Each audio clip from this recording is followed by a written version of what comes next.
اعوذ باللہ من الشیطان الرجیم بسم اللہ الرحمن الرحیم السلام علیکم ورحمۃ اللہ وبرکاتہ۔ آج ہم حاضر ہوئے ہیں ایک ایسی دنیا میں کہ جہاں ہمارے لیے کتابیں ایک بہت بڑی نعمت ہیں، اور ان میں سے بھی سب سے زیادہ اہمیت کی حامل خداوند متعال کی کتاب قرآن پاک۔ اس پلیٹ فارم پر ہم آپ کے لیے اسلامک آڈیو کتابیں، وہ کتابیں کہ جو دین اسلام کے بارے میں گہرا علم فراہم کریں گی، چاہے آپ سفر پہ ہوں، کام کر رہے ہوں یا گھر پہ آرام کر رہے ہوں۔ ان آڈیو کتابوں کے ذریعے سے آپ کسی بھی وقت کہیں بھی اسلامی علوم کا مطالعہ کر سکتے ہیں۔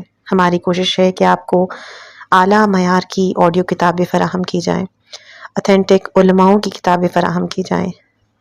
امید کرتی ہوں کہ یہ پلیٹ فارم آپ کو پسند آئے گا۔ تو آئیے اس اسلامی سفر پہ ہم سب ساتھ چلیں اور اپنے ایمان کو تقویت دیں۔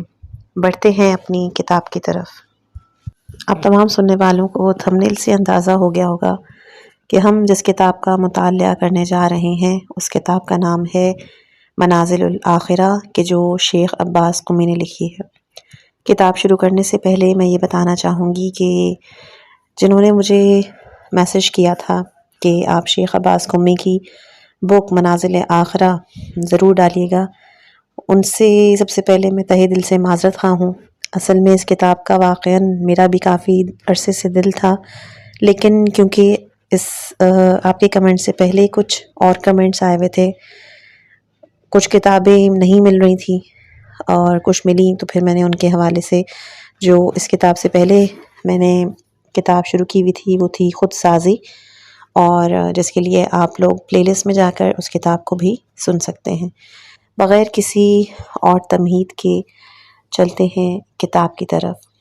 منازل آخرہ یعنی مرنے کے بعد کیا ہوگا، تصنیف ہے علامہ شیخ محمد عباس قمی کی، اور مترجم ہیں غلام حسین مظہر۔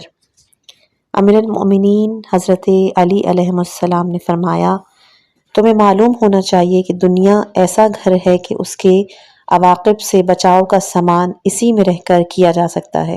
کسی ایسے کام سے جو صرف اسی دنیا کی خاطر کیا جائے نجات نہیں مل سکتی۔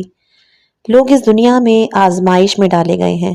لوگوں نے اس دنیا سے جو دنیا کے لیے حاصل کیا ہوگا اس سے الگ کر دیے جائیں گے اور اس پر ان سے حساب لیا جائے گا۔ دنیا عقل مندوں کے نزدیک ایک بڑھتا ہوا سایہ ہے۔ نہج البلاغہ خطبہ نمبر 61۔ اور پھر فرمایا، اللہ کے بندوں، اللہ سے ڈرو، موت سے پہلے اپنے اعمال کا ذخیرہ فراہم کر لو اور دنیا کی فانی چیزیں دے کر باقی رہنے والی چیزیں خرید لو۔ موت کے لیے آمادہ ہو جاؤ کہ وہ تمہارے سروں پہ منڈلا رہی ہے۔ اللہ نے تمہیں بیکار پیدا نہیں کیا، نہ اس نے تمہیں بے قید و بند چھوڑ دیا ہے۔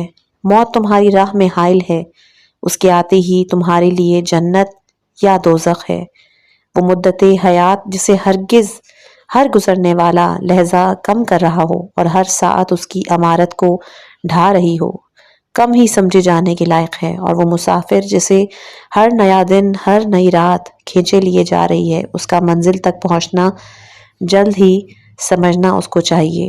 وہ عازم سفر ہے جس کے سامنے ہمیشہ کامرانی یا ناکامی کا سوال ہے۔ اس کو اچھے سے اچھا زاد مہیا کرنے کی ضرورت ہے، لہٰذا اس دنیا میں رہتے ہوئے اس سے اتنا توشہ آخرت لے لو جس کے ذریعے اپنے نفسوں کو بچا سکو، جس کی صورت یہ ہے کہ بندہ اپنے اللہ سے ڈرے، اپنے نفس کے ساتھ خیر خواہی کرے، مرنے سے پہلے توبہ کرے، اپنی خواہشوں پہ قابو رکھے، چونکہ موت اس کی نگاہوں سے اوجھل ہے، امیدیں فریب دینے والی ہیں اور شیطان اس پہ چھایا ہوا ہے، جو گناہوں کو سجا کر اس کے سامنے لاتا ہے، یہاں تک کہ موت اس پر اچانک ٹوٹ پڑتی ہے۔ نہج البلاغہ خطبہ نمبر 62۔ ایک اور مقام پہ فرمایا کہ دنیا میں 4 طرح کے لوگ ہیں۔ کچھ وہ ہیں کہ جنہیں مفسدہ انگریزی سے معنی صرف ان کے نفس کا بے وقت ہونا، ان کی دھار کا کن ہونا اور ان کے پاس مال کا کم ہونا ہے۔ کچھ لوگ وہ ہیں جو اعلانیہ شر پھیلا رہے ہیں۔ کچھ صرف مال بٹورنے یا ممبر پر بلند ہونے کے لیے انہوں نے اپنے نفسوں کو وقف کیا ہے اور دین کو تباہ اور برباد کر ڈالا ہے۔ کتنا ہی برا سودا ہے کہ تم دنیا کو اپنے نفس کی قیمت اور اللہ کے ہاں کی نعمتوں کا بدل قرار دو۔ اور کچھ لوگ وہ ہیں جو آخرت والے کاموں سے دنیا طلبی کرتے ہیں اور یہ نہیں کرتے کہ دنیا کے کاموں سے بھی آخرت کا بنانا مقصود رکھیں۔ یہ لوگ اللہ کی پردہ پوشی سے فائدہ اٹھا کر اس کا گناہ کرتے ہیں۔ نہج البلاغہ خطبہ نمبر 32۔ اور فرمایا، اللہ کی طرف وسیلہ ڈھونڈنے والوں کے لیے بہترین وسیلہ اللہ اور اس کے رسول صلی اللہ علیہ وآلہ وسلم پر ایمان لانا ہے اور اس کی راہ میں جہاد کرنا کہ وہ اسلام کی سربلند چوٹی ہے اور کلمہ توحید کی وہ فطرت کی آواز ہے اور نماز کی پابندی کہ وہ عین دین ہے اور زکوٰۃ ادا کرنا کہ وہ فرض واجب ہے اور ماہ رمضان کے روزے رکھنا کہ وہ عذاب کی سپر ہے، خانہ کعبہ کا حج و عمرہ کرنا کہ وہ فقر کو دور کرتے ہیں، گناہوں کو دھوتے ہیں، عزیزوں سے حسن سلوک کرنا کہ وہ مال کی فراوانی اور عمر کی درازی کا سبب ہے اور مخفی طور پر خیرات کرنا کہ وہ گناہوں کا کفارہ ہے اور بری موت سے بچاتا ہے۔ خطبہ نمبر 13۔ خطبہ نمبر 108 میں موت کے بارے میں فرمایا، خدا کی قسم وہ چیز جو سراسر حقیقت ہے، ہنسی کھیل نہیں، سر تپا حق ہے، وہ صرف موت ہے۔ موت کے بعد کیا ہوگا؟ علامہ شیخ محمد عباس قمی نے اپنی کتاب منازل آخرہ میں اس اہم مسئلے پر قرآن و احادیث کی روشنی میں بڑی عالمانہ بحث کی ہے اور حشر و نشر کے امور کو اجاگر کیا ہے۔ چونکہ اس کتاب کا مطالعہ تمام حق پرست مومنوں کے لیے ضروری اور مشعل راہ ہے، اس لیے ہم عباس بک ایجنسی کے ذریعے اسے شائع کرنے کا شرف حاصل کر رہے ہیں تاکہ مومنین و مومنات اس سے استفادہ کر سکیں اور اس کی روشنی میں اپنے نیک اور صالح اعمال کے ذریعے منازل آخرہ کے لیے سامان آخرت فراہم کر سکیں۔ خادم ملت سید علی عباس طباطبائی۔ مقدمہ۔ اعوذ باللہ من الشیطان الرجیم، بسم اللہ الرحمن الرحیم۔ افحسبتم انما خلقناکم عبثا وانکم الینا لا ترجعون۔ جیسا کہ مذکورہ آیہ کریمہ سے واضح ہوتا ہے کہ اس عالم کون و مکان کی کوئی چیز عبث اور بیکار نہیں۔ انسان اپنے گرد و نواح کی اشیاء اور گردش لیل و نہار پر غور کرے تو اس پر یہ بات واضح ہو جائے گی کہ اس عالم ممکنات کا ذرہ ذرہ حکمت و مصلحت سے خالی نہیں۔ انسان کا ایک بال بھی بغیر مصلحت کے پیدا نہیں کیا گیا ہے۔ حضرت امام جعفر صادق علیہ السلام نے مفضل سے فرمایا کہ بعض جہلا یہ کہتے ہیں کہ اگر فلاں عضو پر بال نہ ہوتے تو بہتر تھا۔ وہ یہ نہیں جانتے کہ وہ جگہ مجمع کثافات ہے اور اس جگہ سے رطوبات کا اخراج ہوتا ہے۔ اگر زائد مواد اور کثافتیں بالوں کی صورت میں رفع نہ ہوتی تو انسان مریض ہو جاتا۔ اسی لیے شریعت مطہرہ کا حکم ہے کہ ان کو جلدی جلدی صاف کیا کرو۔ اسی طرح انسان کے رگوں پہ دندان، ناخن بغیر حکمت و مصلحت پروردگار عالم کے پیدا نہیں ہوتے۔ اگر ان میں سے ایک بھی مفقود ہو تو انسان ناقص کہلاتا ہے۔ ان تمام چیزوں سے یہ بات اچھی طرح واضح ہو جاتی ہے کہ اس عالم کو خلعت وجود پہنانے والا صاحب حکمت ہے اور کائنات کی کوئی چیز حکمت سے خالی نہیں۔ اسی طرح ایجاد انسان بھی عبث نہیں۔ اب سوال پیدا ہوتا ہے کہ کیا انسان کے پیدا کرنے کی غرض یہ مادی زندگی ہی ہے اور اس کے بعد وہ نیست و نابود ہو جائے گا؟ نہیں، ہرگز نہیں۔ اگر غور کیا جائے تو کوئی انسان اس دنیا میں آسودہ حال نہیں ہے اور نہ ہی کسی کو سکون حاصل ہے۔ طرح طرح کی تکالیف، مصائب، آلام، بیماریاں، فتنوں، غصب اموال اور دوستوں عزیزوں کی اموات کے مصائب کو وہ برداشت کرتا ہے۔ دل بغم در این عالم نباشد اگر باشد بنی آدم نباشد، یعنی اس عالم میں کوئی بھی دل غم سے خالی نہیں ہوگا اور اگر ہوگا بھی تو وہ آدم کی اولاد سے نہیں ہوگا۔ اگر ان مادی وسائل کو ہی غرض خلقت انسانی تسلیم کر لیا جائے جو کہ مصائب و آلام سے پر ہے تو یہ حکمت و کرم صفات کمالیہ الہی کے منافی ہوگا اور اس کی مثال ایسی ہوگی جیسے کوئی سخی کسی شخص کو مہمانی پر بلائے اور اس کے لیے ایک ایسا مکان مہیا کرے جس میں انواع و اقسام کے درندے موجود ہوں، پھر اس کمرے میں اس کے لیے چن دیا جائے اور جب وہ لقمہ اٹھائے تو تمام درندے اس سے وہ لقمہ چھیننے کے لیے حملہ کر دے، تو کوئی عقل مند ایسی مہمانی کو مفید اور لائق تعریف نہ سمجھے گا، بلکہ ایسی مہمانی کہ جو جان کے لیے خطرہ ہے اور خلاق عالم سے کوئی بھی فعل قبیح سرزد ہونا محال ہے۔ بس یہ بات قطعی طور پر ثابت ہو جائے گی کہ انسان کی منزل مقصود یہ مادی زندگی نہیں، بلکہ اس کی منزل مقصود ایسی جگہ ہے کہ جس میں موت نہیں، جس میں حزن و ملال نہیں، جہاں کی کسی چیز کو فنا اور زوال نہیں۔ انسان جس کو اپنی منزل مقصود سمجھے ہوئے ہے، یہ تو اس کی گزرگاہ ہے، اور وہ منازل اس وقت تک عبور نہیں کی جا سکتی جب تک کہ ان منازل کے لیے بقدر ضرورت توشہ اور زاد راہ مہیا نہ کر لیا جائے۔ لہٰذا ہمیں چاہیے کہ ہم اپنی غرض خلقت اور مقصد کو سمجھنے کی کوشش کریں اور اس کے لیے ضروری زاد راہ مہیا کریں۔ زیر نظر کتاب منازل آخرہ میں انہی منازل کا تذکرہ نہایت دلچسپ اور عمدہ انداز میں پیش کیا گیا ہے۔ نیز ان منازل میں درپیش مشکلات اور ان کا علاج احادیث و اخبارات کی روشنی میں بھی واضح ہے۔ ممکن ہے کہ بعض قارئین کرام اس کتاب میں درج شدہ حکایات اور واقعات کو محض قصہ گوئی یا جھوٹی روایات خیال کرتے ہوئے یقین نہ کریں، اس لیے ضروری سمجھتا ہوں کہ مراتب اخبار کا تذکرہ کیا جائے تاکہ پڑھتے وقت شکوک و شبہات کی گنجائش باقی نہ رہے اور ایمان و ایقان میں اضافہ ہو۔ ہر وہ چیز جو تیرے کانوں تک پہنچے، جب تک تیرے پاس اس کے نہ ہونے پر یقین دلیل نہ ہو، اسے ممکن خیال کر۔ مراتب اخبار۔ ہر خبر کے 3 مراتب ہیں۔ درجہ اول، ہر وہ خبر کہ جس کے نہ ہونے پر کوئی عقلی اور نقلی دلیل نہ ہو، اس کا انکار نہ کرو۔ درجہ دوم، اس کے علاوہ اگر اس کے ساتھ دوستی اور صدق کے شواہد بھی موجود ہوں تو اسے قبول کر لینا چاہیے اور انکار نہیں کرنا چاہیے۔ اور درجہ سوم کہ اگر خبر دینے والا پروردگار عالم کی طرف سے کوئی برگزیدہ ہستی اور سند یافتہ اور منصوص من اللہ معصوم ہو تو وہ معجزہ ہے۔ اس صورت میں اگر تنہا عقل اس کے عدم امکان کا حکم دے تو اس کا انکار نہیں کرنا چاہیے، بلکہ بدرجہ اولیٰ درجہ دوم کی خبر کے مطابق اس کو قبول کرتے ہوئے مطمئن ہو جانا چاہیے۔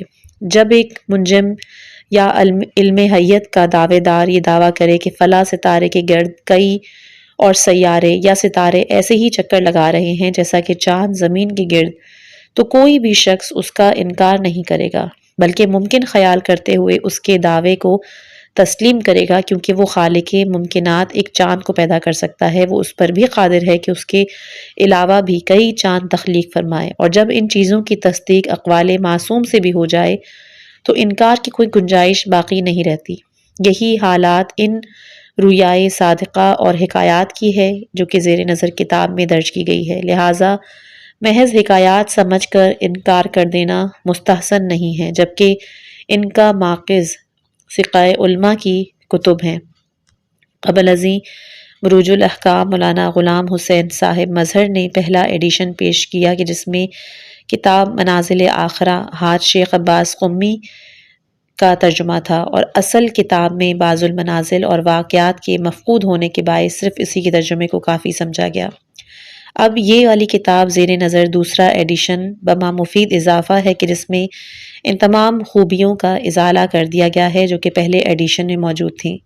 اس کتاب کی ترتیب و تالیف کا زیادہ تر انحصار منازل آخرہ اور آیت اللہ سید عبدالحسین دستغیب کی کتاب المعاد پر ہے۔ علاوہ ازیں کچھ مفید مطالب اور حکایات مندرجہ ذیل کتب سے مہیا کی گئی ہیں کہ جن کے نام ہیں احسن الفوائد، تفسیر عمدۃ البیان، بحار الانوار، تفسیر انوار النجف، خزینۃ الجواہر وغیرہ۔ مولانا موصوف نے ان ضروری مقامات پر اضافہ فرما کر اس کتب کی اہمیت اور ضرورت کو اور مؤثر بنا دیا ہے۔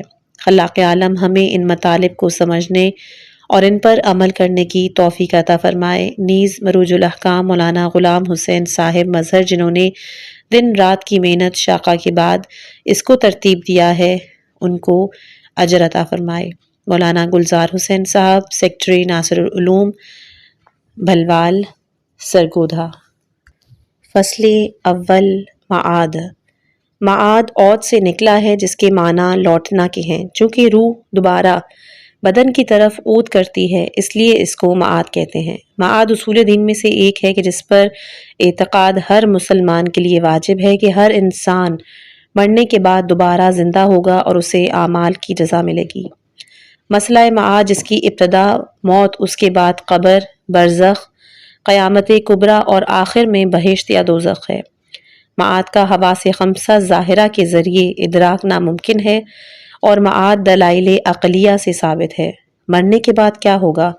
سرکار دو عالم صلی اللہ علیہ وآلہ وسلم نے بذریعہ وحی اس کی خبر دی ہے۔ ہر انسان کا اپنا مقام اور عالم اور اس کا ادراک اس عالم اور مقام کی حدود سے تجاوز نہیں کرتا۔ مثال کے طور پر وہ بچہ کہ جو رحم مادر کی کائنات اور عالم میں آیا ہے، اس کے لیے محال ہے کہ وہ رحم کے باہر عالم بزرگ کے بے پایاں فضا اور موجودات کا ادراک کر سکے۔ اسی طرح اسیر طبیعت اور مادہ عالم باطن یعنی ملکوت کو نہیں سمجھ سکتا جب تک کہ اس عالم سے خلاصی حاصل نہ کر لے۔ مرنے کے بعد عالم کی خصوصیات اس شخص کے لیے کہ جو اس عالم میں آباد ہے غیب کے حکم میں ہیں، اور اس کی معرفت کے لیے حضور اکرم صلی اللہ علیہ وآلہ وسلم کی اخبار کی تصدیق کے سوا کوئی چارہ نہیں۔ پس اگر کوئی شخص یہ کہے میری عقل سے دور ہے کہ مرنے کے بعد کیا ہوگا، اس کی بات بالکل قابل قبول نہیں ہوگی، کیونکہ اس عالم کی خصوصیات کا عقل کے ساتھ کوئی ربط نہیں، اور جو کچھ حضرت محمد مصطفیٰ صلی اللہ علیہ وآلہ وسلم اور آل اطہار علیہم السلام نے فرمایا ہے، ہمیں اس کا یقین کامل ہونا چاہیے، کیونکہ وہ تمام معصوم ہیں اور محل نزول وحی پروردگار ہیں۔ کیا مردہ حرف ادا کرتا ہے؟ یہ شبہ جنہوں نے وارد کیا ہے ان کا خیال ہے کہ مردہ جمادات کی طرح ہیں، جیسے خشک لکڑی۔ پھر قبر میں سوال و جواب کس سے ہوگا؟ اس کا جواب ہے کہ یہ شبہ کم علمی، بے خبری اور آخرت پر ایمان بالغیب نہ ہونے کی دلیل ہے۔ بولنا فقط زبان کا نتیجہ ہے، ارواح میں جنبش نہیں ہے۔ حیوان کے اعضاء حرکت ہیں، روح جنبش نہیں کرتی۔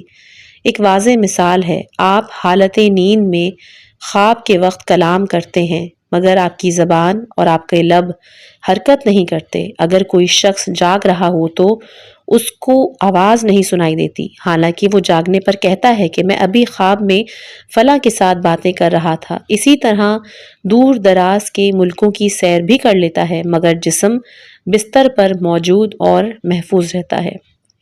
خواب دیکھنے کا سبب۔ حضرت موسیٰ بن جعفر علیہ السلام ارشاد فرماتے ہیں کہ ابتدائی خلقت میں انسان نیند کی حالت میں خواب نہیں دیکھتے تھے، مگر بعد میں خالق کائنات نے نیند کی حالت میں خواب دکھانے شروع کیے، اور اس کا سبب یہ ہے کہ خلاق عالم نے اس زمانے کے لوگوں کو ہدایت کے لیے ایک پیغمبر کو بھیجا، اور اس نے اپنی قوم کو اطاعت اور پروردگار عالم کی عبادت کی دعوت دی، مگر انہوں نے کہا کہ اگر ہم تیرے خدا کی عبادت کریں تو اس کا بدلہ کیا دے گا، حالانکہ تیرے پاس ہم سے زیادہ کوئی چیز نہیں۔ تو اس پیغمبر نے ارشاد فرمایا کہ اگر تم نے اطاعت خدا کی تو تمہاری جزا بہشت ہوگی، اگر کنارہ کیا اور میری بات کو نہیں سنا تو سزا جہنم ہوگی۔ انہوں نے عرض کیا دوزخ اور بہشت کیا چیز ہے؟ اس پیغمبر نے دوزخ اور بہشت کے اوصاف ان کے سامنے بیان کیے اور تشریح کی۔ انہوں نے عرض کی یہ بہشت ہمیں کب ملے گی؟ تو پیغمبر نے کہا کہ جب تم مر جاؤ گے۔ کہنے لگے ہم دیکھتے ہیں کہ ہمارے مردے بوسیدہ ہو کر خاک میں مل جاتے ہیں، ان کے لیے جن چیزوں کی تو نے توصیف کی ہے نہیں دیکھتے۔ پیغمبر کے ارشاد کو جھٹلایا۔ پروردگار عالم نے ان کو ایسے خواب دکھائے کہ وہ خواب میں کھاتے پیتے چلتے پھرتے گفتگو کرتے ہیں اور سنتے ہیں، لیکن بیدار ہونے کے بعد خواب میں دیکھی ہوئی چیزوں کے اثرات نہیں پاتے۔ پیغمبر علیہ السلام نے ارشاد فرمایا کہ پروردگار عالم نے تم پر حجت تمام کر دی ہے کہ مرنے کے بعد تمہاری روح بھی اسی طرح ہوتی ہے، چاہے بدن خاک میں مل کر خاک ہی ہو جائیں، تمہاری روح قیامت تک عذاب میں ہوگی، اور اگر نیک ہوگے تو بہشت میں نعمات خداوندی سے لطف اٹھائے گی۔ منزل اول، اس سفر کی پہلی منزل موت ہے۔ موت کی تعریف کے بارے میں علماؤں کا اختلاف ہے۔ بعض موت کو امر وجودی اور بعض امر عدمی کہتے ہیں۔ تحقیق شدہ بات ہے کہ موت امر وجودی ہے، اور اس صورت میں اس کی تعریف یہ کی گئی ہے کہ موت ایک وجود صفت ہے کہ جو حیات کی ضد ہے۔ قرآن مجید میں ہے تبارک الذی بیدہ الملک وہو علی کل شیء قدیر الذی خلق الموت والحیات لیبلوکم ایکم احسن عملا۔ بابرکت ہے وہ ذات کہ جس کے قبضہ قدرت میں تمام کائنات کی باغ دوڑ ہے، اور وہ ہر چیز پر قادر ہے، جس نے زندگی اور موت کو اس لیے پیدا کیا ہے تاکہ آزمائے کہ تم میں سے کس کے اعمال اچھے ہیں۔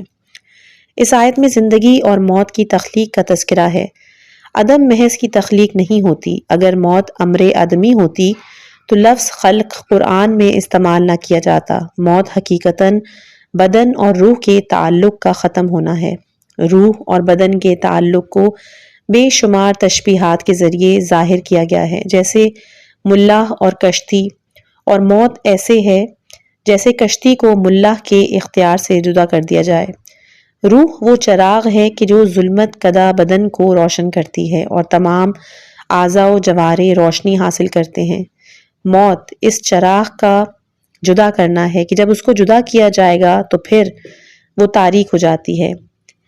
علاوہ یہ تعلق اس طرح نہیں کہ روح بدن میں حلول کرتی ہے، بلکہ بدن کے اندر داخل ہوتی ہے، اس لیے خارج ہونا روح کے لیے زیبا نہیں ہے، بلکہ صرف تعلق رکھتی ہے، اور اسی تعلق کا جو ٹوٹ جانا ہے وہ موت کہلاتا ہے۔ ہم پر واجب ہے کہ ہم یہ اعتقاد رکھیں کہ موت بإذن خدا آتی ہے، وہی ذات کہ جس نے شکم مادر سے لے کر آخر دن تک روح کا بدن سے تعلق پیدا کیا، وہی روح کے بدن کے ساتھ تعلق کو ختم بھی کرتی ہے، اور وہی ہمیں مارتا ہے اور جلاتا ہے، جیسا کہ قرآن مجید میں سورہ زمر آیت نمبر 41 میں خداوند متعال اللہ ہی نفس کو موت دیتا ہے۔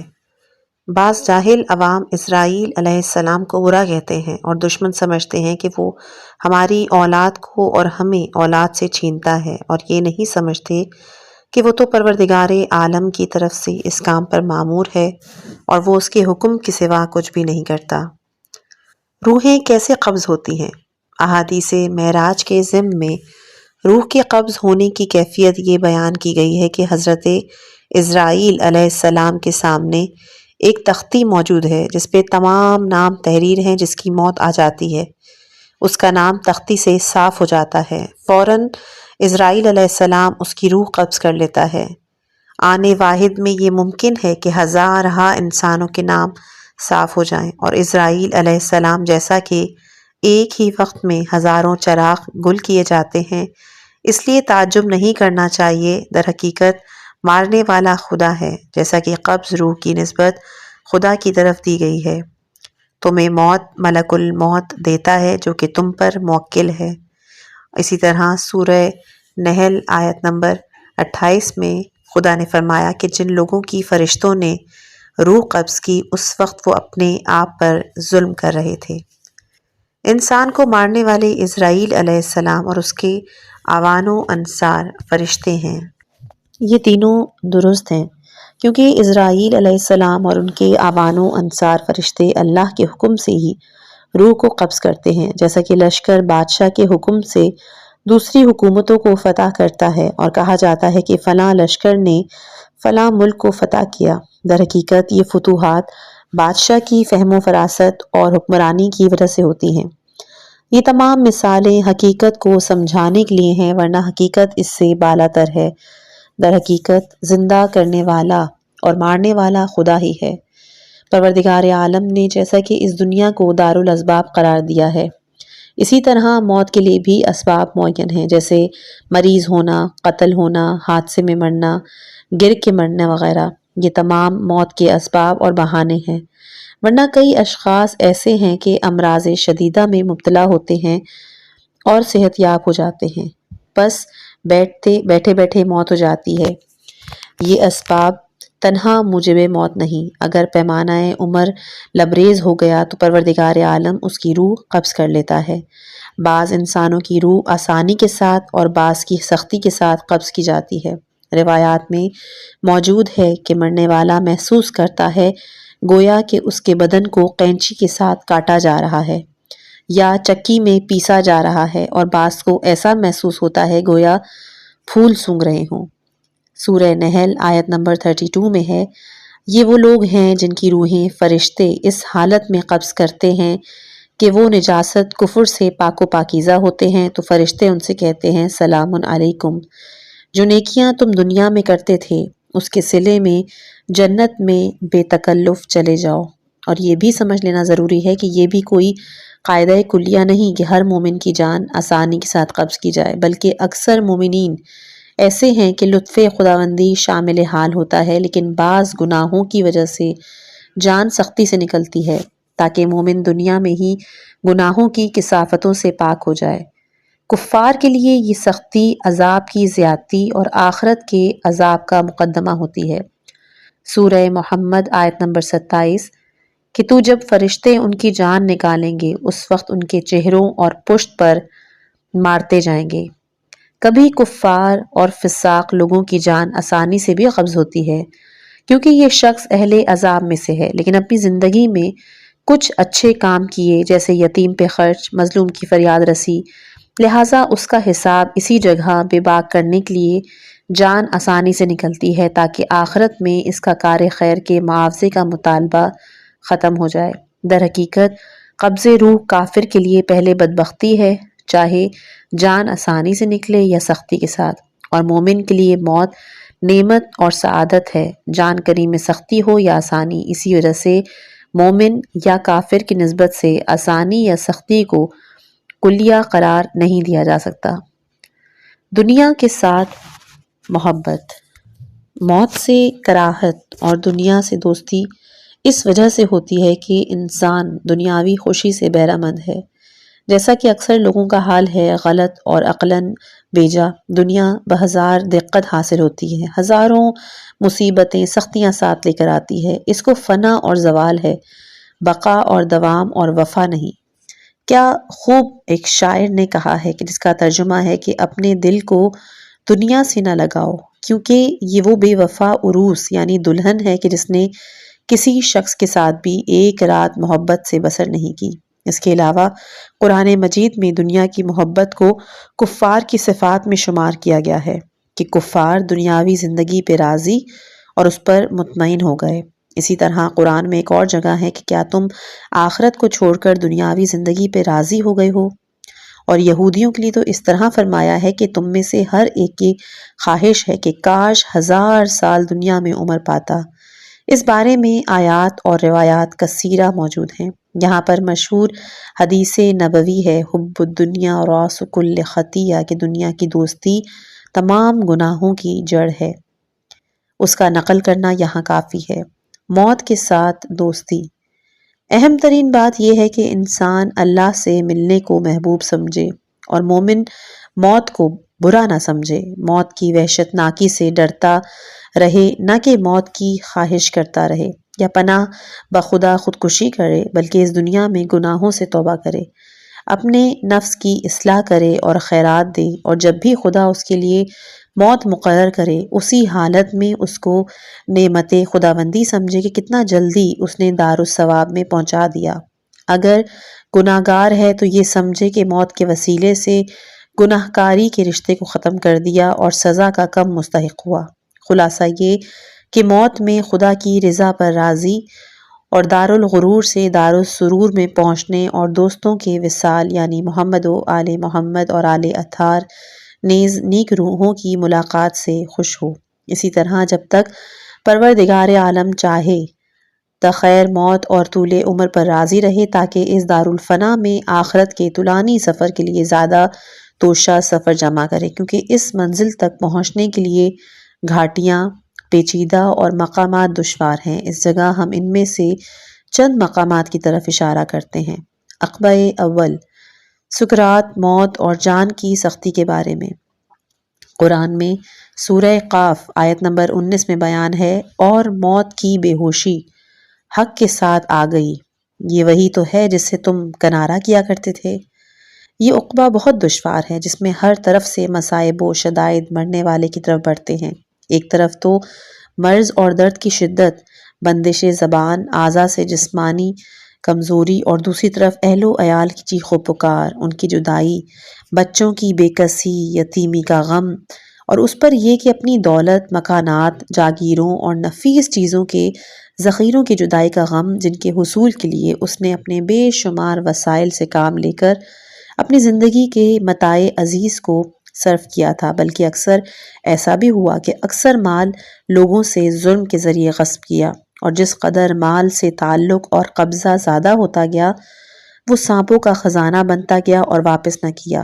اب ایسے وقت میں وہ اپنے بگڑے ہوئے کاموں کی طرف متوجہ ہوا، جبکہ وقت گزر چکا ہے اور اصلاح کے راستے بند، جیسا کہ امیر المومنین علیہ السلام نے فرمایا کہ مختصر دولت کو یاد کرتا کہ جس کو اس نے جمع کیا اور اس کے طلب کرنے میں سخت کوشاں رہا، مشتبہات کی پرواہ نہ کی کہ جو اسے جمع کرنے میں درپیش آتے رہے، یہاں تک کہ اب وہ اس دولت سے جدا ہونے لگا اور وہ مال اس کے وارثوں کے لیے بچ رہا جو اس سے فائدہ اٹھا رہے ہیں، بس اس کی تکلیف غیروں کے لیے اور فوائد پچھلوں کے لیے۔ ایک طرف اس دنیا سے عالم ثانی میں منتقل ہونے کے خوف سے اس کی آنکھیں ایسی خوفناک چیزیں دیکھتی ہیں کہ جو اس نے اس سے قبل نہ دیکھی تھیں۔ سورہ قاف آیت نمبر 22 میں ہے کہ ہم نے تیری آنکھوں سے پردہ ہٹا دیا، پس تیری نظر تیر ہو گئی۔ وقت احتضار یعنی موت کے آخری وقت مرنے والا ملائکہ کے غضب کو اپنے پاس دیکھتا ہے اور فکر مند ہوتا ہے کہ اس کے بارے میں کیا حکم اور سفارش ہے۔ اکثر روایات میں وارد ہے کہ رسول اکرم صلی اللہ علیہ وآلہ وسلم اور ائمہ طاہرین علیہم السلام وقت احتضار ہر شخص کے سرہانے نورانی اور مثالی بدنوں کے ساتھ حاضر ہوتے ہیں۔ امام رضا علیہ السلام اپنے اصحاب میں سے ایک مرنے والے شخص کے پاس تشریف لے گئے۔ اس نے آپ کے چہرے پر نگاہ کی اور عرض کرنے لگا، اب رسول خدا صلی اللہ علیہ وآلہ وسلم، حضرت علی علیہ السلام، حضرت سیدہ فاطمۃ الزہرا سلام اللہ علیہا، امام حسن علیہ السلام اور امام حسین علیہ السلام تا حضرت موسیٰ ابن جعفر علیہ السلام تمام حاضر ہیں، اور آپ کی صورت نور یہ بھی حاضر ہے۔ یہ بات مسلمات میں سے ہے کہ ہر شخص احتضار کے وقت اپنی محبت اور معرفت کے اندازے کے مطابق سرور کائنات صلی اللہ علیہ وآلہ وسلم اور آل اطہار علیہم السلام سے ملاقات کرتا ہے، چاہے کافر ہو یا مومن۔ یہ ملاقات مومنین کے لیے تو نعمت پروردگار اور منافق و کافر کے لیے قہر جبار۔ السلام علی نعمت اللہ علی الابرار ونقمۃ علی الجبار۔ دوسری طرف شیاطین اپنے اعوان و انصار کے ساتھ محتضر کو شک میں مبتلا کرنے کے لیے اس کے پاس جمع ہوتے ہیں، جس کے ذریعے اس کا ایمان چھن جائے اور وہ دنیا سے منکر اٹھے۔ اس پر تیرا یہ کہ ملک الموت کی آمد کا خوف کہ وہ کس ہیبت صورت میں ہوگا اور وہ اس کی روح کو کس طرح قبض کرے گا، آسانی کے ساتھ یا سختی کے ساتھ۔ حضرت علی علیہ السلام نے فرمایا کہ اس پر سکرات موت جمع ہو گئے جن کا وصف بیان نہیں کیا گیا کہ وہ کیا لے کر اتریں گے۔ شیخ کلینی رحمۃ اللہ علیہ حضرت امام جعفر صادق علیہ السلام سے روایت کرتے ہیں کہ ایک مرتبہ حضرت امیر المومنین علیہ السلام کو آنکھوں کے درد کا عارضہ ہوا۔ حضرت رسول اکرم صلی اللہ علیہ وآلہ وسلم آپ کی عیادت کے لیے تشریف لائے، دیکھا کہ حضرت علی علیہ السلام درد کی وجہ سے فریاد کر رہے ہیں۔ آپ نے پوچھا کہ یہ فریاد بے تابی اور بے قراری کی وجہ سے ہے یا شدت درد کی وجہ سے؟ امیر المومنین علیہ السلام نے عرض کی، یا رسول اللہ، مجھے اب تک اس شدت کا عارضہ کبھی نہیں ہوا۔ حضور نے فرمایا، اے علی، جب ملک الموت کافر کی روح قبض کرنے کے لیے آتا ہے تو وہ اپنے ساتھ آگ کا ایک گرز لاتا ہے جس کے ذریعے اس کی روح کو کھینچا جاتا ہے، پس جہنم اس کو پکارتی ہے۔ جب امیر المومنین علیہ السلام نے یہ بات سنی تو اٹھ بیٹھے اور عرض کی، یا رسول اللہ، اس حدیث کا اعادہ فرمائیں کیونکہ مجھے درد کی تکلیف محسوس نہیں ہو رہی۔ تو پوچھا، آقا کیا آپ کی امت سے بھی کسی کی روح اس طرح قبض ہوگی؟ فرمایا، ہاں، 3 اشخاص کی جان میری امت سے اس طرح قبض کی جائے گی۔ پہلا شخص ہے ظالم حاکم، دوسرا ہے کہ جس شخص نے یتیموں کا مال بذریعہ ظلم غصب کیا ہو، اور تیسرا ہے جھوٹی گواہی دینے والے کی۔ انسان اپنے اعمال نیک و بد کا نتیجہ جانکنی کی آسانی اور سختی میں۔ روایات کثیرہ اس بات کی شاہد ہیں کہ سکرات موت کے وقت اور بعد میں حائضہ، نفسہ اور جنبی لوگوں کا محتضر کے پاس رہنا ملائکہ رحمت کے متنفر اور میت کے لیے تکلیف کا باعث ہیں۔ علل الشرائع میں باسناد صدوق امام جعفر صادق علیہ السلام سے روایت ہے کہ آپ نے فرمایا کہ حائضہ اور جنبی سکرات موت کے وقت محتضر کے پاس نہ رہیں کیونکہ ملائکہ ان سے متنفر ہوتے ہیں۔ کتاب دارالسلام میں سید جلیل الثقہ سید مرتضیٰ نجفی سے منقول ہے کہ انہوں نے فرمایا کہ میں اس سال جبکہ عرب و عراق میں طاعون کی وبا تھی، سند العلماء والراسخین سید محمد باقر قزوینی کے ساتھ صحن امیر المومنین علیہ السلام کے درمیان بیٹھا تھا اور لوگ ارد گرد جمع تھے اور آپ ہر ایک کے ذمے اموات کی خدمت سپرد کر رہے تھے کہ ایک عجمی نوجوان زوار اس مجمع کے آخر میں کھڑا تھا جو سید مرحوم کی خدمت میں حاضر ہونا چاہتا تھا، لیکن لوگوں کی کثرت حائل تھی۔ اس نوجوان نے رونا شروع کیا اور سید مرحوم میری طرف متوجہ ہوئے اور فرمایا کہ جا کر اس نوجوان سے رونے کا سبب پوچھو۔ میں نے اس کے پاس جا کر وجہ پوچھی تو اس نے کہا کہ میری خواہش ہے کہ سید موصوف میری تنہا میت پر نماز جنازہ پڑھیں۔ میں دیکھتا ہوں کہ بعض اوقات 20-30 جنازے جمع ہونے پر ایک ہی دفعہ نماز پڑھتے ہیں۔ میں نے اس کی حاجت سید موصوف کی خدمت میں عرض کی تو آپ نے شرف قبولیت بخشا۔ دوسرے دن ایک بچہ مجمع کے آخر میں روتا ہوا دیکھا۔ پوچھنے پر معلوم ہوا کہ یہ اس نوجوان اجمی کا لڑکا ہے جس نے کل منفرد نماز جنازہ کی درخواست کی تھی اور آج وہ طاعون میں مبتلا ہے اور حالت احتضار میں ہے۔ اس نے آقا کی خدمت میں قدم رنجہ فرمانے کی درخواست کی تاکہ شرف زیارت حاصل کر سکے۔ سید موصوف نماز جنازہ کے لیے نائب مقرر کرنے کے بعد عیادت کے لیے روانہ ہوئے اور چند اصحاب بھی ساتھ ہو لیے۔ راستے میں ایک مرد صالح گھر سے نکلا اور سید موصوف کو دیکھ کر کھڑا ہو گیا۔ پوچھا کیا مہمانی ہے؟ میں نے کہا نہیں، بلکہ مریض کی عیادت کے لیے جاتا ہوں۔ اس مرد نے کہا کہ میں بھی آپ کے ساتھ چلتا ہوں تاکہ یہ سعادت حاصل کروں۔ جب ہم مریض کے کمرے میں پہنچے تو سید موصوف پہلے داخل ہوئے اور پھر ہم ایک ایک کر کے۔ مریض نے کمال محبت و شعور کے ساتھ ملاقات کی اور بیٹھنے کی نشاندہی کی۔ جب وہ مرد صالح کے جو راستے میں ساتھ ہوا داخل ہوا تو مریض کا چہرہ تبدیل ہو گیا اور ترش رو ہو کر دیکھا اور ہاتھ سے باہر نکل جانے کا اشارہ کیا اور اپنے بیٹے کو باہر نکال دینے کو کہا۔ اس مریض کی بے چینی اس طرح بڑھ گیا، حالانکہ مریض اس سے واقف تک نہیں تھا، چھ جائے کہ عداوت ہو۔ وہ مرد باہر چلا گیا۔ کچھ دیر کے بعد وہ دوبارہ داخل ہوا، سلام کیا۔ مریض متوجہ ہوا اور بڑے خلوص اور محبت کے ساتھ خطاب کیا، تعارف کیا۔ تھوڑی دیر کے بعد ہم سید موصوف کے ساتھ اٹھ کھڑے ہوئے اور وہ مرد صالح بھی ساتھ اٹھ کھڑا ہوا۔ راستے میں ہم نے اس سے محبت اور عداوت کا راز پوچھا۔ اس نے بتایا کہ میں حالت جنب میں گھر سے نکلا تاکہ حمام میں جاؤں، مگر وقت کی وسعت کے پیش نظر پلٹ کر آپ کے ساتھ ہو گیا۔ حجرے میں داخل ہونے سے ہی جو کچھ مریض سے مشاہدہ کیا اس سے میں سمجھ گیا کہ یہ نفرت اور اضطراب میری حالت جنابت کی وجہ سے ہے۔ بس میں اپنے اطمینان کے لیے گیا اور غسل کرنے کے بعد دوبارہ آیا۔ اب کی دفعہ اس نے کمال خلوص و محبت کا اظہار کیا اور مجھے یقین ہو گیا کہ وہ میری حالت کو سمجھ گیا تھا کہ جو کہ تنفر ملائکہ رحمت اور محتضر کی بے چینی کا سبب ہے، وہ اعمال کے جن کی وجہ سے سکرات میں آسانی ہوتی ہے۔ شیخ صدوق نے امام جعفر صادق علیہ السلام سے روایت کی ہے کہ آپ نے فرمایا جو شخص چاہے کہ اللہ تعالیٰ اسے سکرات موت سے بچائے، اسے چاہیے کہ وہ رشتہ داروں سے صلہ رحمی کرے، والدین سے نیکی کرے۔ جو شخص بھی ایسا کرے گا اللہ تعالیٰ اس سے موت کی سختی کو آسان کر دے گا اور وہ اپنی زندگی میں کبھی مفلس نہیں ہوگا۔ روایت ہے کہ رسول اکرم صلی اللہ علیہ وآلہ وسلم ایک جوان کی احتضار کے وقت اس کے پاس پہنچے اور اسے لا الہ الا اللہ پڑھنے کو فرمایا، لیکن اس کی زبان بند تھی، وہ نہ کہہ سکا۔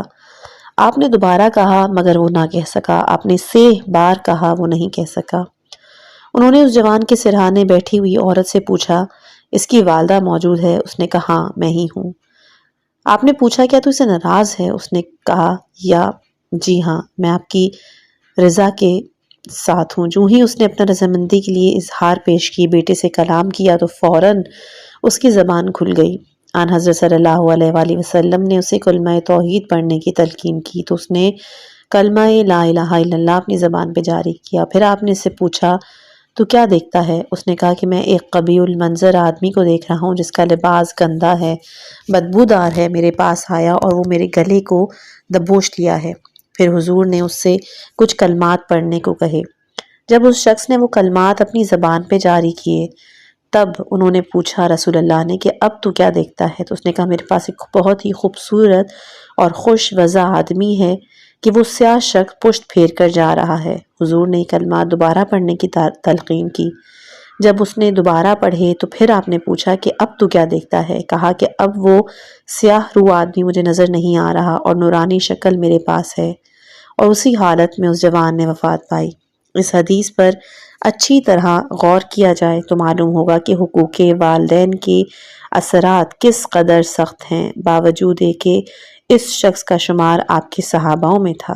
حضور صلی اللہ علیہ وآلہ وسلم جیسا پیکر رحمت اس کی عیادت کے لیے تشریف لائے، اس کے سرہانے بیٹھ کر خود اسے کلمہ شہادت کی تلقین فرمائی، مگر وہ اس وقت تک کلمہ شہادت زبان پہ جاری نہیں کر سکتا جب تک اس کی والدہ نے اپنے بیٹے سے رضامندی کا اظہار نہیں کیا۔ امام جعفر صادق علیہ السلام سے مروی ہے کہ سردیوں اور گرمیوں میں اپنے مومن بھائی کو لباس پہنانے والے کا اللہ تعالیٰ پر یہ حق ہے کہ وہ اسے لباس جنت عطا کرے اور موت کی سختی آسان فرمائے، تنگی قبر کو فراغی و کشادگی میں تبدیل کرے۔ حضرت رسول اکرم صلی اللہ علیہ وآلہ وسلم سے منقول ہے کہ جو شخص اپنے مومن بھائی کو شیرینی کھلائے گا، خلاق عالم اس سے موت کی سختی کو دور فرمائے گا۔ وہ اعمال کہ جو مرنے والے کے لیے جلد راحت کا سبب ہوتے ہیں، اس میں سورہ یاسین، سورہ صافات، کلمہ فرج، لا الہ الا اللہ الحلیم الکریم، لا الہ الا اللہ العلی العظیم، سبحان اللہ رب السماوات السبع ورب الارضین السبع وما فیہن وما بینہن وما فوقہن وما تحتہن وہو رب العرش العظیم والحمد للہ رب العالمین کا محتضر کے قریب پڑھنا۔ شیخ صدوق حضرت امام جعفر صادق علیہ السلام سے روایت کرتے ہیں کہ جو شخص ماہ رجب کے آخری دن روزہ رکھے گا، حق تعالیٰ اسے سکرات موت کے بعد کے خوف سے محفوظ رکھے گا۔ 24 رجب کو روزہ رکھنا موجب ثواب عظیم ہے۔ ان میں سے ایک یہ ہے کہ اس کے پاس ملک الموت خوبصورت اور پاکیزہ لباس میں ملبوس جوان کی شکل میں شراب طہور کا جام ہاتھ میں لیے روح قبض کرنے کے لیے آئے گا، اور وہ شراب جنت سے لبریز جام وقت احتضار اسے پینے کے لیے دے گا تاکہ سکرات موت اس پر آسان ہو۔ حضرت رسول اکرم صلی اللہ علیہ وآلہ وسلم سے مروی ہے کہ جو شخص 7ویں رجب کی شب کو 4 رکعت نماز اس طرح پڑھے کہ ہر رکعت میں سورہ حمد 1 مرتبہ، سورہ توحید 3 مرتبہ، سورہ فلق اور سورہ والناس پڑھے اور فراغت کے بعد درود شریف اور تسبیح اربع 10 مرتبہ، تو خلاق عالم اسے عرش کے سائے میں جگہ دے گا اور ماہ رمضان کے روزے دار کے مطابق ثواب عطا کرے گا۔ نیز اس کے فارغ ہونے تک ملائکہ اس کے لیے استغفار کرتے رہیں گے اور اس کے لیے سکرات موت کو آسان اور فشار قبر دور ہوگا۔ وہ دنیا سے اس وقت تک نہیں اٹھے گا جب تک کہ وہ اپنی جگہ جنت میں اپنی آنکھوں سے نہ دیکھ لے، اور وہ محشر کی سختی سے محفوظ رہے گا۔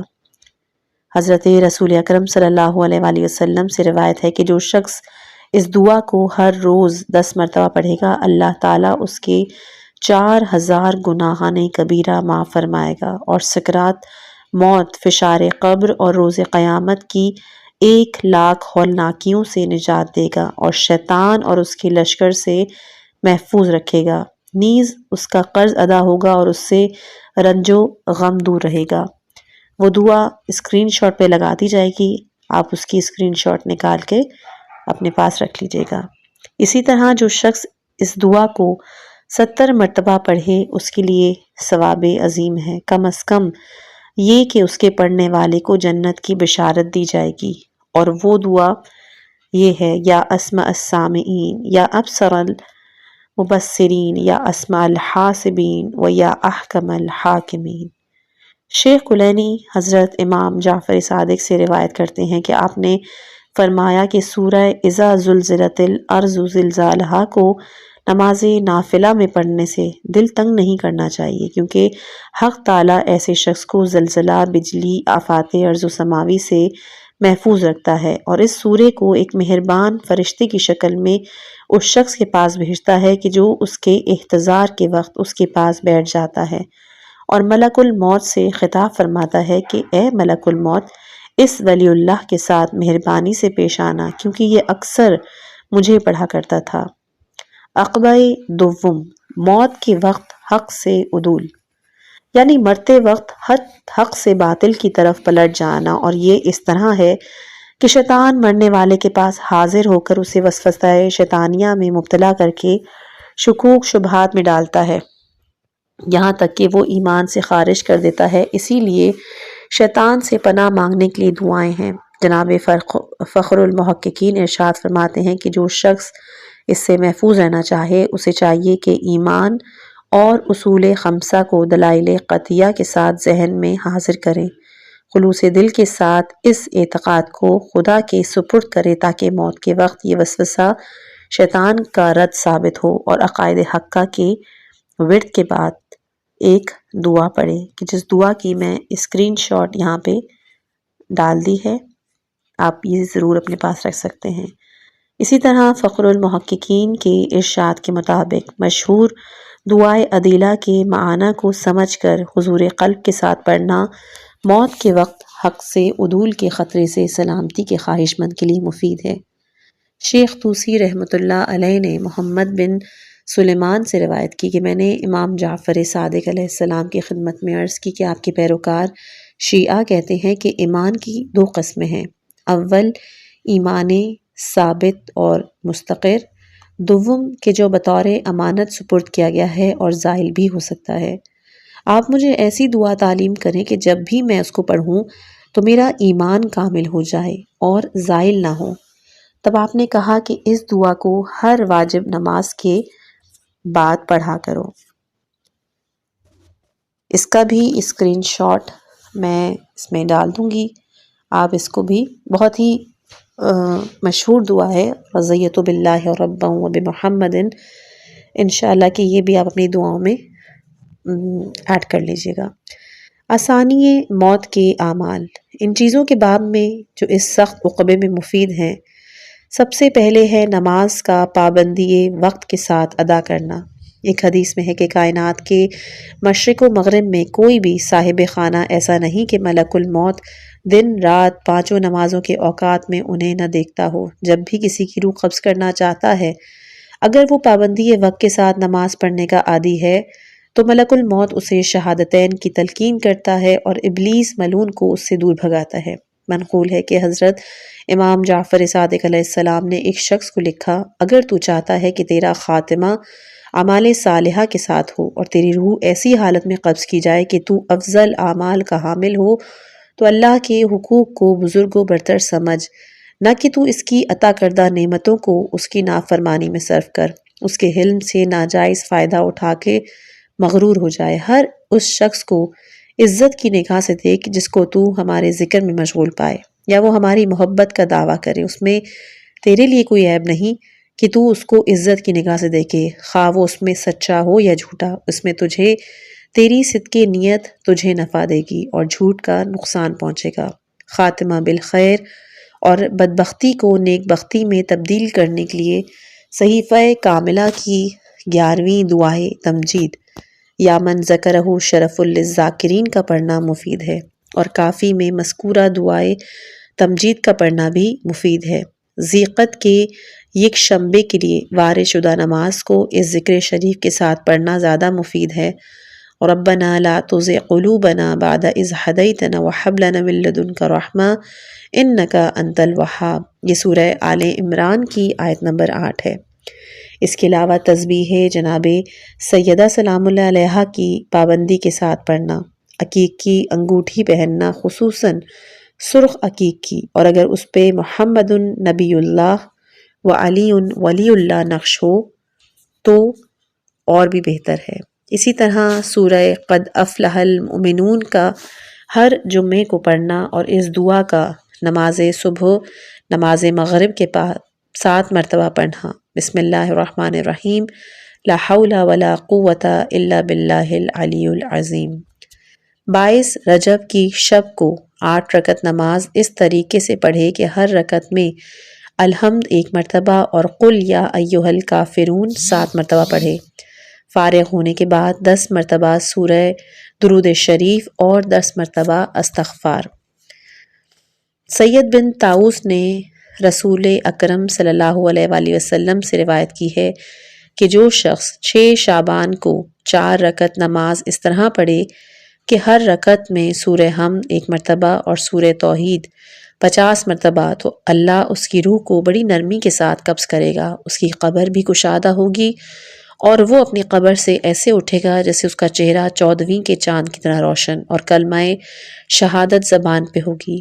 یہ نماز بینہ نماز حضرت امیر المومنین علیہ السلام کی طرح ہے کہ جس کے فضائل حکایت اول فضیل بن عیاض سے جو صوفیوں میں سے تھا منقول ہے کہ اس کا ایک فاضل شاگرد تھا۔ وہ ایک دفعہ جب بیمار ہوا، نزا کے وقت فضیل اس کے سرہانے آ کر بیٹھا اور سورہ یاسین کی تلاوت شروع کی۔ اس مرنے والے شاگرد نے کہا، اے استاد، اس سورے کو مت پڑھو۔ فضیل نے سکوت اختیار کیا، پھر اسے کلمہ توحید لا الہ الا اللہ پڑھنے کو کہا، مگر اس نے پڑھنے سے انکار کیا، کہا میں اس سے بیزار ہوں، نعوذ باللہ، اور وہ اسی حالت میں مر گیا۔ فضیل یہ حالت دیکھ کر سخت برہم ہوا اور اپنے گھر چلا گیا اور پھر باہر نہیں نکلا۔ فضیل نے اپنے اس شاگرد کو خواب میں دیکھا کہ ملائکہ عذاب اسے جہنم کی طرف کھینچ کے لے جا رہے ہیں۔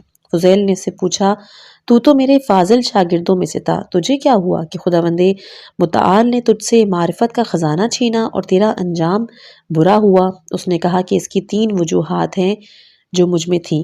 سب سے پہلا چغل خوری، ویل لکل ہمزۃ لمزہ، ہلاکت ہے ہر چغل خور طعنہ باز کے لیے۔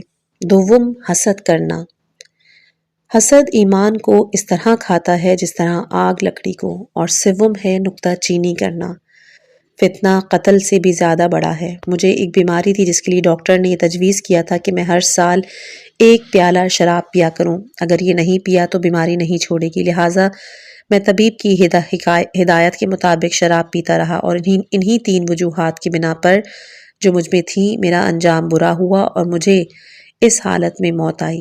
مجھے اس حکایت کے ذیل میں اس واقعے کا تذکرہ مناسب معلوم ہوتا ہے کہ جو شیخ کلینی نے ابو بصیر سے روایت کی، وہ کہتے ہیں کہ میں حضرت امام جعفر صادق علیہ السلام کی خدمت میں حاضر تھا کہ خالد بن معبد نے آپ کی خدمت میں حاضر ہو کے عرض کی کہ میرا علاج نبیس تجویز ہے کہ جو ایک قسم کی شراب ہے، اور میں جانتی تھی کہ آپ اس سے کراہت کرتے ہیں، لہٰذا میں نے آپ سے اس معاملے میں دریافت کرنا زیادہ مناسب سمجھا۔ آپ نے فرمایا کہ تجھے اس کے پینے سے کس بات نے روکا؟ اس نے عرض کی کیونکہ میں دینی معاملات میں آپ کی مقلد ہوں، اس وجہ سے بروز قیامت یہ کہہ سکوں گی کہ جعفر بن محمد نے مجھے حکم دیا تھا یا منع کیا تھا۔ امام علیہ السلام ابو بصیر کی طرف مخاطب ہوئے، اے ابو محمد، کیا تو اس عورت کی بات اور مسئلے کی طرف دھیان نہیں دیتا؟ پھر اس عورت سے فرمایا کہ خدا کی قسم میں تجھے اس میں سے 1 قطرہ بھی پینے کی اجازت نہیں دیتا، ایسا نہ ہو کہ تو اس کے پینے سے اس وقت پشیمان ہو جبکہ تیری جان یہاں تک پہنچے۔ اور گلے کی طرف اشارہ فرمایا اور یہ 3 مرتبہ کہا، اور پھر اس عورت سے کہا کہ تو اب سمجھ گئی کہ میں نے کیا کہا۔ حکایت دیگر، شیخ بہائی عطر اللہ مرقد کشکول میں ذکر فرماتے ہیں کہ ایک شخص کہ جو پردہ عیش و عشرت تھا، جب مرنے کے قریب ہوا تو اسے کلمہ شہادتین کی تلقین کی گئی، مگر اس نے بجائے شہادتین کے ایک شعر پڑھا کہ جس کا مطلب تھا، کہاں ہے وہ عورت جو ایک دن تھکی ماندی خستہ حال میں جا رہی تھی کہ اس نے مجھ سے پوچھا کہ حمام منجانب کا رستہ کون سا ہے۔ اس کا اس شعر کو پڑھنے کا سبب یہ تھا کہ ایک روز ایک پاک دامن اور خوبصورت عورت اپنے گھر سے نکلی کہ وہ مشہور و معروف حمام کی طرف جائے، مگر وہ حمام کا راستہ بھول گئی۔ راستہ چلنے کی وجہ سے اس کی حالت بری ہو رہی تھی کہ ایک شخص کو مکان کے دروازے پر دیکھا۔ اس عورت نے اس شخص سے اس حمام کا رستہ پوچھا اور اس نے اپنے گھر کی طرف اشارہ کرتے ہوئے کہا کہ وہ یہاں ہے۔ وہ پاک دامن اس مکان کو حمام سمجھ کے داخل تو ہو گئی۔ اس شخص نے فوراً مکان کا دروازہ بند کیا اور اس سے زنا کی خواہش کی۔ وہ بےکس عورت سمجھ گئی کہ اب وہ اس کی گرفت سے بغیر کسی تدبیر کے نہیں بچ سکتی، لہٰذا کمال رغبت اور دلچسپی کا اظہار کیا اور کہا کہ میرا بدن گندا اور بدبودار ہے۔ میں اسی وجہ سے نہانے کا ارادہ کیا ہے۔ بہتر ہے کہ آپ میرے لیے عطر اور بہترین خوشبو لائیں تاکہ میں آپ کے لیے اپنے آپ کو معطر کروں، نیز کچھ کھانا بھی مہیا کریں تاکہ دونوں مل کے کھائیں۔ ہاں جلدی آتا کیونکہ میں آپ کی سخت مشتاق ہوں۔ جب اس شخص نے اس کو اپنا سخت مشتاق پایا تو مطمئن ہو کر اپنے مکان پر بٹھایا اور خود کھانا اور عطر لانے کے لیے نکل پڑا۔ جو ہی اس نے قدم باہر نکالا وہ عورت بھی گھر سے باغ نکلی اور اس کے چنگل سے نجات پائی۔ جب وہ شخص واپس آیا تو عورت کو نہیں پا کر کفِ افسوس مرنے لگا۔ اب جب اس مرد کا احتضار کا وقت آیا تو اسی عورت کا خیال اس کے دل میں تھا اور اس گزشتہ واقعے کو کلمہ توحید کی بجائے اس شعر میں بیان کیا۔ اے برادر، اس حکایت پہ غور کر کے ایک گناہ کے ارادے نے اس مرد کو مرتے وقت کلمہ شہادت کے اقرار سے کس طرح برگشتہ کیا، حالانکہ اس سے وہ فعل سرزد بھی نہیں ہوا، سوائے اس کے کہ اس نے عورت کو زنا کے ارادے سے اپنے گھر میں داخل کیا، زنا کا ارتکاب نہیں کیا۔ اس طرح کی اور بھی بہت سی روایات ہیں۔ شیخ کلینی نے حضرت امام جعفر صادق علیہ السلام سے روایت کی کہ آپ نے فرمایا کہ جو شخص زکوٰۃ کی ایک قیراط بھی روکے اسے اختیار ہے کہ مرتے وقت یہودی مرے یا نصرانی۔ قیراط 21 دینار کو کہتے ہیں۔ اسی مضمون کی روایت ایک شخص کے بارے میں بھی ہے کہ جو باوجود استطاعت کے مرتے دم تک حج ادا نہ کرے۔ یہاں ایک لطیفہ ہے کہ کسی عارف سے منقول ہے کہ وہ ایک محتضر کے پاس پہنچے۔ حاضرین نے ان سے التجا کی کہ وہ اس محتضر کو تلقین کریں تو انہوں نے محتضر کو ایک رباعی پڑھنے کو کہا جو کہ فارسی میں ہے، اور اس کا ترجمہ ہے کہ اگرچہ میں نے تمام دنیا جہان کے گناہ کر ڈالے لیکن مجھے امید ہے کہ تیری رحمت میرا دامن پکڑ لے گی۔ تو کہتا ہے کہ میں عاجزی کے وقت ہاتھ پکڑ لیتا ہوں، اس وقت جس قدر میں عاجز ہوں اس سے زیادہ اور کوئی عاجز نہیں ہوگا۔ موت کے بعد قبر تک۔